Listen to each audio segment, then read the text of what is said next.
யாரோ வெளியேந்து வந்து வரலாறு தெரியாம தகவல் தெரியாதவர் பேசினா அவருடைய அறியாமைக்கு நான் ஏங்க பதில் சொல்றேன்? வேற வேலை இல்லையா எனக்கு? நான் கேட்கிற கேள்வி மதுரை தொகுதியில் இருக்கிற சின்ன குழந்தையோட கேட்கும். குண்டு குழிமான சாலைகள் நான் சொல்லி தெரியணும் அவசியம் இல்ல. சாலையில் வர கழிவு நீர் நம்ம கண்ணுக்கே தெரியுது. கழிப்பறை இல்ல. வர்ற மதுரை மீனாட்சி அம்மன் கோயிலுக்கு வர மக்களுக்கும் பக்தர்களுக்கும் ஒரு கழிப்பறை வசதி கிடையாது, பார்க்கிங் வசதி கிடையாது, ஒரு சுகாதாரம் இல்ல. வைகை யாரு பார்த்தா குப்பை யாரா மாறிட்டு இருக்கு. இதெல்லாம் வந்து நான் சொல்லிதான் தெரியணும் அவசியம் இல்ல. இதனால அறியாமை இல்ல.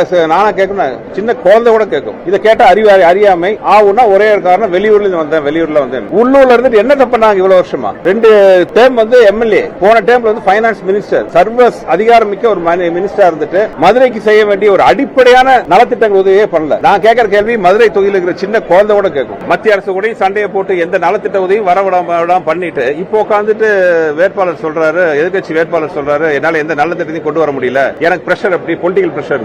அந்த என்ன பொலிட்டிக்கல் பிரஷர் சொல்லணும்ல? யார் உங்களை நலத்திட்டங்களை கொண்டு வர முடியாம தடுக்கிறது யாரு? அதை சொல்லுங்க. அப்படி தடுக்கிறது உங்க கட்சிக்காரங்கன்னா ஏன் அந்த கட்சி சார்பா நீங்க வேட்பாளரா நிக்கிறீங்க? ராஜினாமா பண்ணுங்க, போட்டியிலிருந்து விலகுங்க. பண்ணக்கூடிய அந்த காலத்துல வந்து சத்துணவு திட்டம் வரும்பொழுது எல்லா அதிகாரிகளும் புரட்சி தலைவர்கிட்ட சொன்னாங்க, இது வந்து முடியாத காரியம் அப்படி இப்படின்னு எத்தனையோ காரணங்கள் சொன்னாங்க வர முடியாம இருக்கிறதுக்கு. அப்போ முதல் தலைவர் சொன்னார், ஒரே வார்த்தை தான் சொன்னாரு, முடியாதுன்னு சொல்றதுக்கு 1000 காரணம் சொல்றீங்களே, முடியும்னு சொல்றதுக்கு ஒரு காரணம் கூட கிடைக்கல. அதுதான் இப்ப நான் கேட்கிறேன். அதாவது ஒவ்வொரு தடவையும் மக்கள் வந்து ஒரு தடவை ஓகே போட்டாங்க, 2 தடவை போட்டாங்க, 3ஆவது தடவை ஏமாறதுக்கு மக்கள் அவ்வளவு ஈஸியான இல்ல. மக்கள் சக்தி என்னங்கிறது இந்த எலெக்ஷன்ல காட்டுவாங்க. இந்த ஆட்சி மேல இருக்கிற எல்லா அதிகாரிகள் மேலையும் சரி, அமைச்சர்கள் மேலையும் சரி, எம்எல்ஏக்கள் மேலையும் சரி, மொத்தத்தில் இந்த ஆளுங்கட்சி மேலே வந்து அவங்க மேல இருக்கிற அதிருப்தி எல்லாமே மக்களோட முகத்திலே தெரியுது. எல்லாத்தையும் பார்க்கும்போது எந்த அளவுக்கு இந்த ஆட்சியின் மீதும் அமைச்சர்கள் மீதும் ஆளுங்கட்சி உறுப்பினர்கள் மீதும் எந்த அளவுக்கு அதிருப்தி இருக்கான்னு தெரியுது. முக்கியமா மதுரை மத்திய தொகுதியில் கார்ப்பரேஷன் ஊழல் 200 கோடி. அதாவது நம்ம அமைச்சர் இப்ப இருக்கிற அமைச்சரை பத்தி எல்லாமே கை சுத்தங்கிறாங்க. ஆனா மதுரையும் சுத்தமா இல்ல, அவரை சுத்தி இருக்கிற ஆட்களும் சுத்தமா இல்ல. 200 கோடி ஊழல் நடந்திருக்கு. சுத்தி இருக்கிறதெல்லாம் அதை பண்ணதெல்லாம் அவங்க ஆளுங்க.